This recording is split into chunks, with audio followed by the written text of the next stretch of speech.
Hello friends, स्वागत है आपके अपने चैनल टीच लैब में। आज हम लोग देखेंगे अध्याय 12 जो कि हमारा क्या है, साइंस से रिलेटेड है।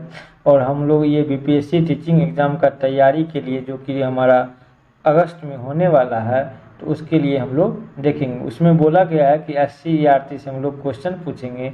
तो SCERT का हम लोग अगर बुक पढ़ेंगे तो उसमें टाइम भी लगेगा और अच्छे से हमको समझ में नहीं आएगा। तो उसके कारण हम क्या कर रहे हैं कि यहाँ पे शॉर्ट नोट्स का हम लोग देख रहे हैं। साथ में क्या होगा कि इसके लास्ट में जो कुछ हमारा अंतिम में कुछ क्वेश्चन होता है, अभ्यास प्रश्न, उसको भी साथ में देख लेंगे। तो हमारा कोई भी प्रश्न ऐसा नहीं होगा जो कि SCERT से आए और हमारा छूट जाए, ठीक है ना।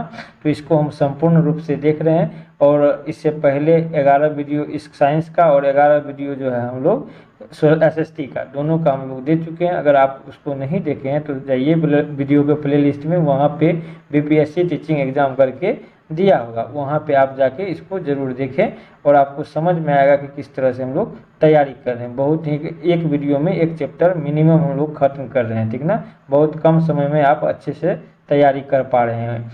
तो बिना देरी किए हम लोग शुरू करते हैं इस पर। अगर आप इस चैनल पे नए हैं तो चैनल को सब्सक्राइब करें और शेयर दोस्तों के साथ ज़रूर करें, ताकि आपको आने वाला वीडियो जो है सबसे पहले आप तक पहुंच पाए। और अगर टारगेट अच्छा रहा तो हम इसका PDF भी जैसे ही हमारा 6 का ख़त्म हो जाएगा, 6 क्लास का, तो PDF आपको टेलीग्राम के माध्यम से हम लोग भेज देंगे। तो आप जो है उसमें टेलीग्राम लिंक दिया हुआ है, उस पर जाके आप ज़रूर ज्वाइन कर लीजिएगा और हम आपको भेज देंगे। तो शुरू करते हैं। इस चैप्टर का नाम है दूरी तथा मापन और गति।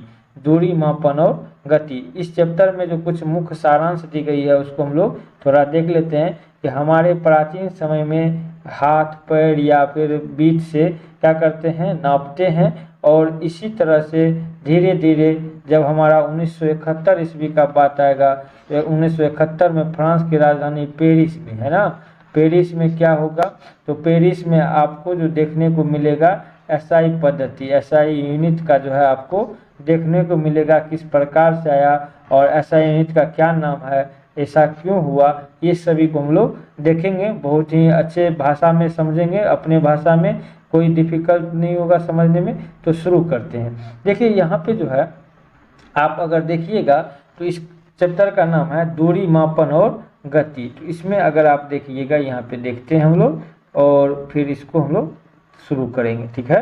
तो देखिए बोला है, प्राचीन काल में लोग क्या करता था, प्राचीन काल के समय में लोग पैर की लंबाई, बित्ता या कदम और पंजे का उपयोग करके मापन के मात्रक के रूप में करते थे।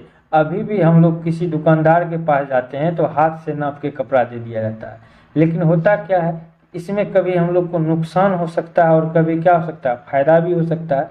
इसमें उलझने होती थी, इसीलिए एक समान मापन प्रणाली को विकसित करने की आवश्यकता हम लोगों को महसूस हुई कि अगर एक तरह का जो है, अगर हमारा सभी जगह क्या चले, मापन चले, तो क्या हो जाएगा, बहुत आसानी से हो जाएगा। अब देखिए हुआ क्या था कि एक देश में जो है राजा की नाक के उसकी बीच की जो उंगली के छोर तक जो उसकी लंबाई होता था उसको 1 गज मान लिया था, उसको 1 गज मान लिया गया था। और 1 गज के अगर 3 टुकड़ा कर देता है, ठीक है, 1 गज को अगर 3 टुकड़े कर देता था तो उसको जो है ना कहा जाता था, फुट कहा जाता था, ठीक है, उसको फुट कहा जाता था। और 1 फुट के 12 बराबर भाग कर दिया जाता था, तो उसको हम लोग इंच कहते थे। तो उसको क्या कहा गया, इंच कहा गया। 200 गज को 1 फलांग माना गया है। 200 गज अगर हो जाता है तो उसको क्या कहते हैं हम लोग, 1 फलांग के रूप में मापते हैं। और 8 फलांग जो होता है वो क्या होता है, 1 मील के बराबर माना जाता है ना। उसके बाद हम लोग थोड़ा आगे देखते हैं। आगे देखिएगा तो यहाँ पे आपको देखने को मिलेगा कि देखिए यहाँ पे आपको देखने को मिलेगा 200 गज का 1 फलांग माना गया और 8 फलांग को क्या माना गया, 1 मील माना गया, है ना, 1 मील माना गया। और दुनिया के अन्य देशों ने भी अपने अपने पैमाना इसी तरह से तय किया जिसमें उसको क्या होता था, सहूलियत होता। इससे लोगों की सहूलियत तो क्या हो गया, परंतु देश के पैमाने में दूसरे देश के पैमाने में भिन्न होने के कारण उनके बीच जब व्यापार होता था तो उसमें क्या होता था, वो सुविधाएं आपको देखने को मिल जाता था।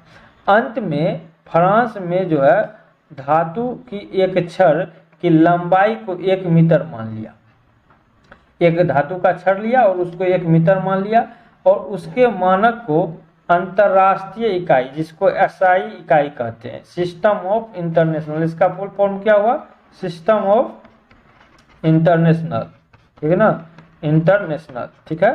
तो इसको माना गया 1 मीटर के 100 बराबर भाग जब हम लोग काट दिए 100 बराबर हिस्से में, तो उसको क्या कहा गया, 1 सेंटीमीटर कहा गया, और 1 सेंटीमीटर को पुनः 10 बराबर भाग में बांट दिया गया तो उसको 1 मिलीमीटर के रूप में कहा गया।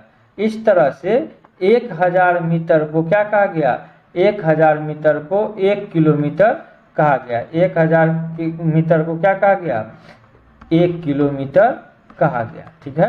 तो ये अभी भी हम लोग यूज करते हैं, ऐसा नहीं है कि इसका खत्म हो चुका है। तो ये था हमारा कुछ पैमाने से रिलेटेड। थोड़ा और आगे हम लोग देखेंगे, तो आगे जो देखेंगे तो इसमें हम लोग देखेंगे कि किस तरह से माप सकते हैं किसी भी चीज़ को। तो इसमें अगर आप देखिएगा तो देखिए किसी भी जो है किसी पैमाने से कम मापी जा सकने वाली दूरी को उस पैमाने का क्या कहते हैं, न्यूनतम माप कहते हैं। अगर कोई माप है उससे कम कितना माप सकते हैं तो उसको न्यूनतम माप कहते हैं।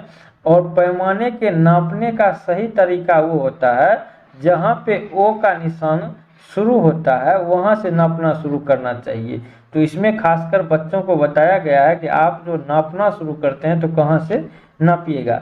इसके अलावे पैमाने के बीच में वस्तु को रखकर उसके दोनों छोरों पर अंकित निशानों का अंतर को क्या करते हैं हम लोग, लंबाई ज्ञात कर सकते हैं ना। और जिस प्रकार जो है हमारा जिस वस्तु की लंबाई नापनी होती है उस पैमाने के समांतर रखा जाता है। साथ ही आंखों की स्थिति तिरछी नहीं होना चाहिए, तिरछी होगा तो क्या होगा, आपका लंबाई थोड़ा बढ़ सकता है। वक्र रेखा, अगर मान के चलिए कोई गोल रेखा है ना, जैसे सर्कल आकार का है, तो उसको नापने के लिए आप इस सीधे मीटर का उपयोग कीजिएगा तो वो एग्जैक्ट नहीं होगा। उसके लिए आप क्या कीजिए, एक धागा लीजिए और उस धागे का घुमा के नाप लीजिए और फिर उसको नाप के लंबाई में नाप लीजिएगा, तो उससे क्या पता चलेगा कि इसका लंबाई कितना है गोलेकार का, ठीक है। चलिए अब थोड़ा और आगे देखेंगे तो इसमें समय के साथ गति सबका भी थोड़ा चर्चा किया हुआ है। तो इसमें देखिएगा समय के साथ स्थिति में परिवर्तन जो होता है वही क्या कहलाता है, गति कहलाता है, चाल है ना। तो गति कहलाता है अगर एक समय में मान के चलिए अभी यहाँ पे समय है, समय के साथ साथ धीरे धीरे बढ़ेंगे तो कितना हम लोग 1 सेकंड में तय करते हैं उसी को ना चाल कहते हैं।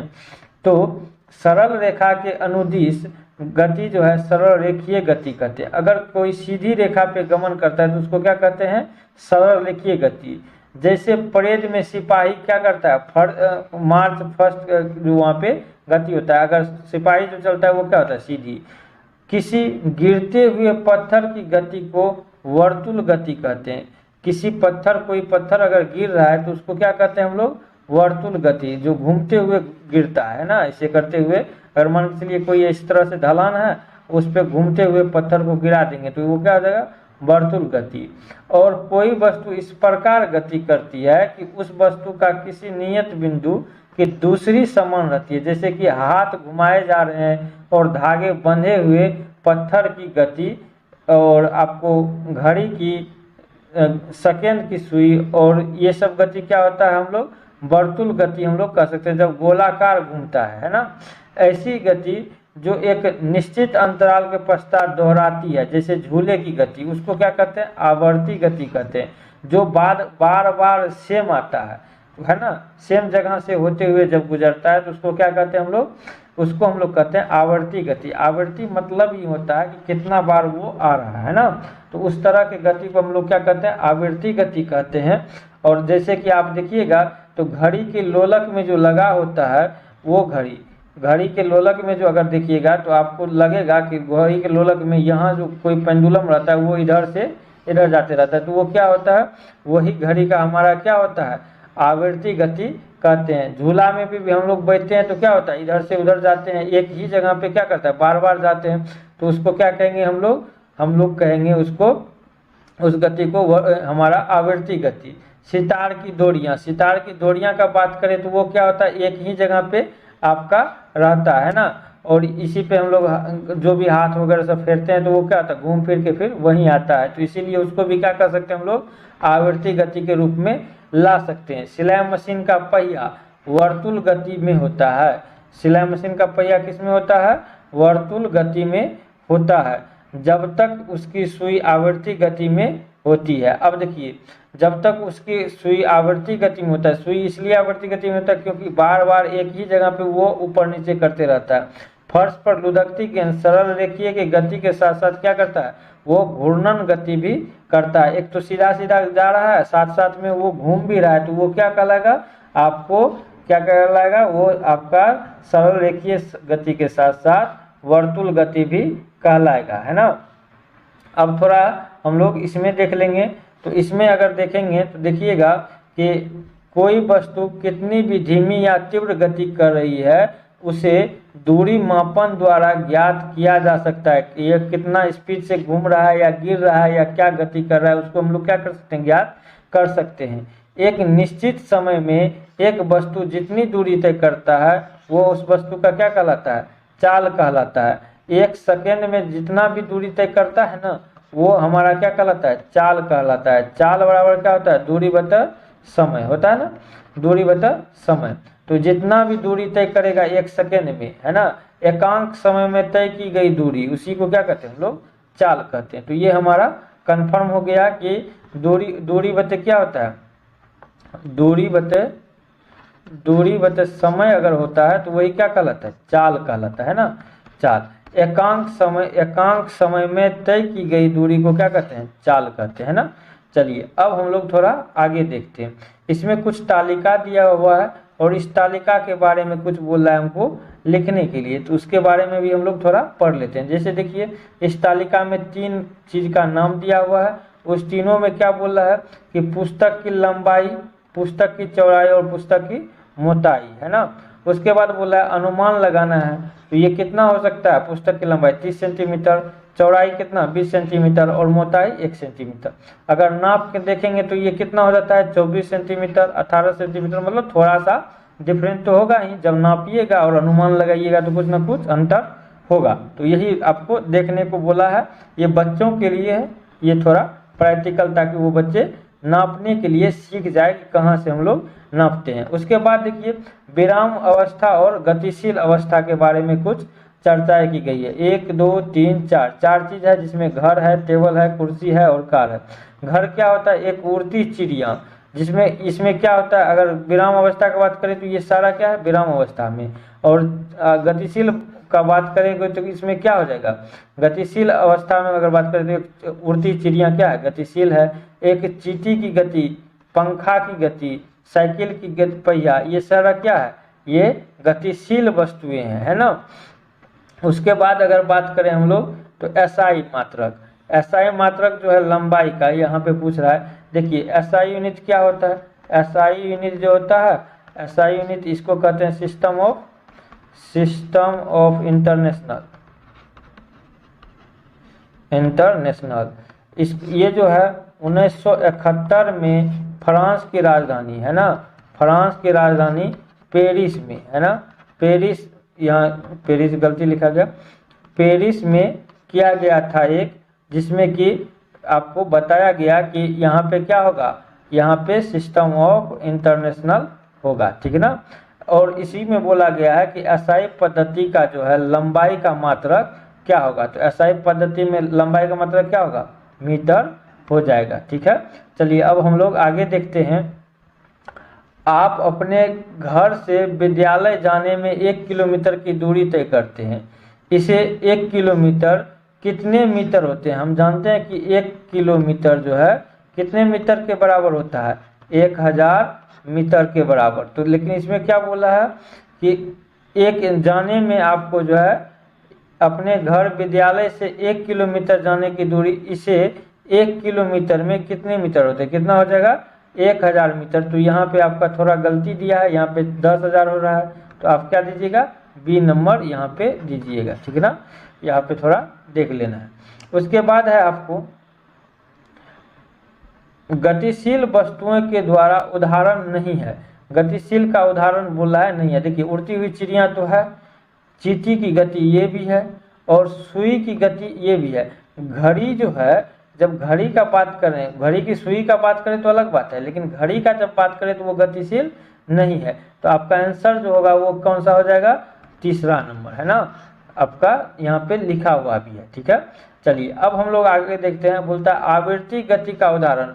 आवृत्ति गति किसको कहते हैं, जो एक बार पुनः उसी पे आते जाते रहे, है ना, आवृत्ति गति। तो झूला झूलते हुए गति आवृत्ति गति है। लोलक की गति ये भी आवृत्ति गति है, और बजते तबलों की पृष्ठभूमि पर गति ये भी है। तो इसमें से आपको सभी जो है आवृत्ति गति है, ठीक है। आगे हम लोग देखेंगे, आगे जब देखेंगे आगे का क्वेश्चन इसमें दिया गया है। आगे का क्वेश्चन देखिए इसमें क्या है कि इसमें बोल रहा है कि एक निश्चित, यहाँ पे देखिए, एक निश्चित समय में एक वस्तु जितनी दूरी तय करता है वो क्या कहलाता है, वो हमारा गति कहलाता है ना। उसके बाद देखिए यहाँ पे खाली स्थान में बोल रहा है आपको भरना है, ठीक है। खाली स्थान में अगर देखिएगा तो इसमें देखिए क्या बोल रहा है, खाली 1 सेंटीमीटर बराबर कितना mm होता है, तो 1 सेंटीमीटर बराबर 10 mm होता है।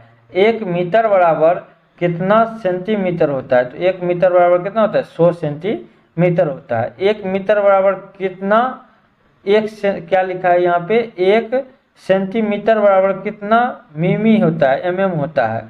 तो वो जो होता है आपका कितना हो जाएगा, 1000, कितना हो जाएगा, 1000 हो जाएगा। इसमें बोला है 1 किलोमीटर बराबर कितना सेंटीमीटर, 1 किलोमीटर बराबर कितना सेंटीमीटर, तो कितना हो जाएगा आपका, यहाँ पे अगर देखिएगा तो यहाँ पे जो होगा हमारा 1 किलोमीटर बराबर, देखिए 1 किलोमीटर बराबर अगर बात करें तो कितना हो जाएगा मीटर, 1000 मीटर, है ना। और उसके बाद 2 को 0 और बैठा दीजिएगा तो इतना हो जाएगा। उसके बाद बोल रहा है कि 1 mm बराबर कितना, तो 0.1 सेंटीमीटर। अगर इसमें बोला जाए तो कितना हो जाएगा, 0.001, है ना। 1 mm बराबर कितना मीटर, 1 mm बराबर जो होगा आपको कितना मीटर हो जाएगा, 0.001, यहाँ पे 1 0 नहीं होगा, सॉरी। 1 मीटर बराबर कितना किलोमीटर, तो 0.1, ठीक है। तो ये आप लोग बदलने जानते होंगे, हमें आशा है, ठीक है ना। मैथ पढ़ रहे हैं तो उसमें तो करते ही होंगे। तो आगे हम लोग देखते हैं। आगे जो देखिएगा इसमें जो है आपको देखने को मिलेगा, यहाँ पे देखिए,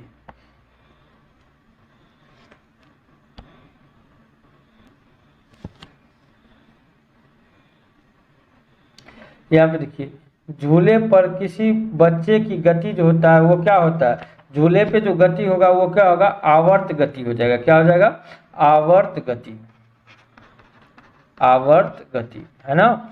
और कुत्ता जब एक पूंछ हिलाता है तो उसकी पूंछ की गति क्या होगा, आवर्त गति, वो क्या कि वो फिक्स होता है।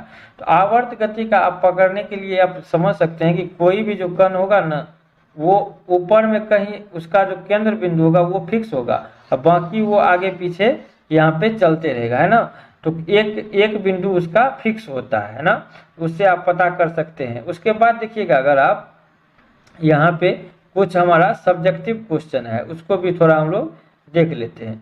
सब्जेक्टिव क्वेश्चन में क्या है देखिए थोड़ा सा, कि बोल रहा है कदम का उपयोग लंबाई के मापन मात्रक के रूप में क्यों नहीं करते हैं। देखिए कदम विभिन्न मनुष्यों का क्या होता है, भिन्न भिन्न दूरियों की होती है, इसीलिए इसे लंबाई मात्रक के रूप में उपयोग नहीं कर सकते हैं।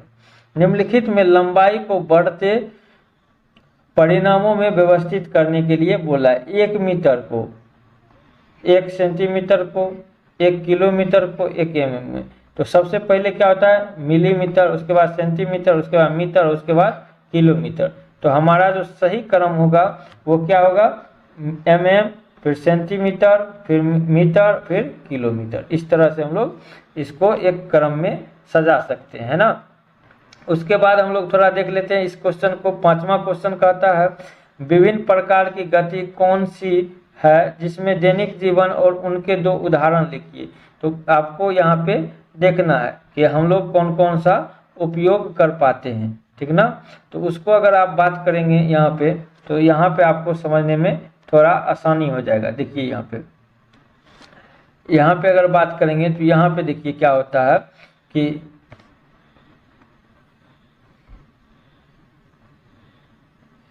यहाँ पे देखिए जो गति क्या होता है, विभिन्न प्रकार का निम्न होता है। एक सरल रेखीय गति, इसका उदाहरण क्या होता है, ये किसी भी वाहन की गति जो है, किसी भी परेड एवं सिपाही की जो मार्च फर्स्ट होता है उसमें आप लोग देख सकते हैं। उसके बाद है वर्तुल या घूर्णन गति का उदाहरण, ये क्या होता है यहाँ पे आप लोग देख सकते हैं।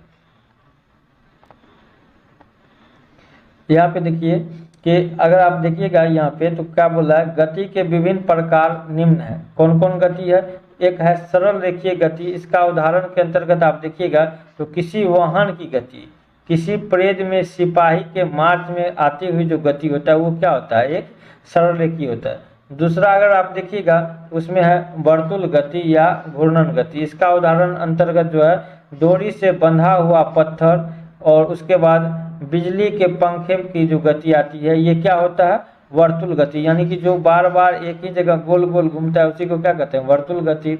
आवर्त गति क्या होता है, ये झूले की गति अगर आप देखिएगा या लोलक की गति जो बार बार एक ही रास्ते से गुजर रहा है उसी को क्या कहेंगे हम लोग, आपका आवर्त गति। अब हम देखेंगे यहाँ पे क्वेश्चन नंबर 6। क्वेश्चन नंबर 6 कहता है कि क्वेश्चन नंबर 6 कहता है सीमा के घर उसके स्कूल के बीच की दूरी 1600 मीटर है, इसकी दूरी किलोमीटर में व्यक्त कीजिए।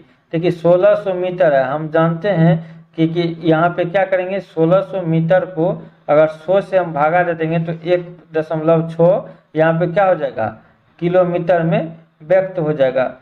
1000 से भागा देना था यहाँ पे 1000 से, तो 1000 से क्या हो जाएगा, 1.6 मीटर हो जाएगा, है ना। क्योंकि हम जानते हैं कि 1000 मीटर बराबर क्या होता है, 1 किलोमीटर। तो 1000 से अगर भागा दे देंगे तो ये क्या हो जाएगा, 1.6। यहाँ पे टाइपिंग मिस्टेक है, 1030 होना चाहिए, है ना।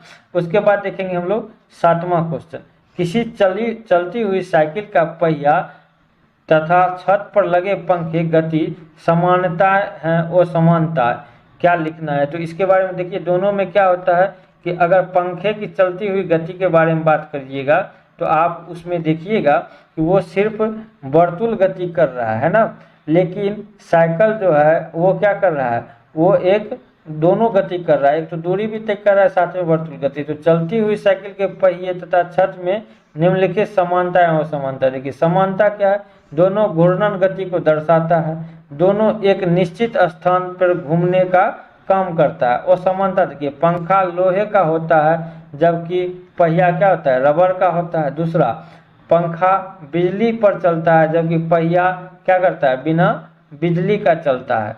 तो ये दोनों आपको क्या मिलेगा, अंतर देखने को मिलेगा। पहिया क्या होता है, मांसपेशी के आधार पे चलता है। उसके बाद देखिए कि रोज काम में आने वाली वस्तुएं में से ऐसी 2 वस्तुएं का नाम लिखे जिनकी लंबाई क्या है, लगभग हो, 1 मीटर हो, 1 सेंटीमीटर हो और 1 किलोमीटर हो। अगर झाड़ू या फीता का बात करें तो वो क्या होगा, 1 मीटर का लगभग में होता है। 1 सेंटीमीटर का बात करें तो रबर, लौंग, ये सारा छोटा छोटा इलायची वगैरह सब क्या होगा, लगभग 1 सेंटीमीटर का होता है। और अगर 1 किलोमीटर का बात करें तो ये क्या हो जाएगा, 1 मिलीमीटर का बात कर रहा है तो मिलीमीटर क्या होगा, चीनी का जो एक दाना होता है, सरसों का दाना, ये सब क्या होता है, 1 mm के बराबर होता है। तो यहाँ पे जो है आपका ये चैप्टर बिल्कुल खत्म हो चुका है, ठीक है, पूर्ण रूप से। हमारा 12वां चैप्टर, 13वां अगला है। अगला उस चैप्टर का नाम है प्रकाश। 13 जो है चैप्टर उसका नाम है प्रकाश। उसको हम लोग देखेंगे अगले वीडियो में। आपको यह वीडियो कैसा लगा कमेंट सेक्शन में ज़रूर बताएं, दोस्तों के साथ शेयर कीजिए और अगर आप इस चैनल पे नए हैं तो चैनल को सब्सक्राइब कर ले ताकि आने वाला वीडियो आप तक सबसे पहले पहुंचे। ठीक है, मिलते हैं अगले वीडियो में, तब तक के लिए धन्यवाद।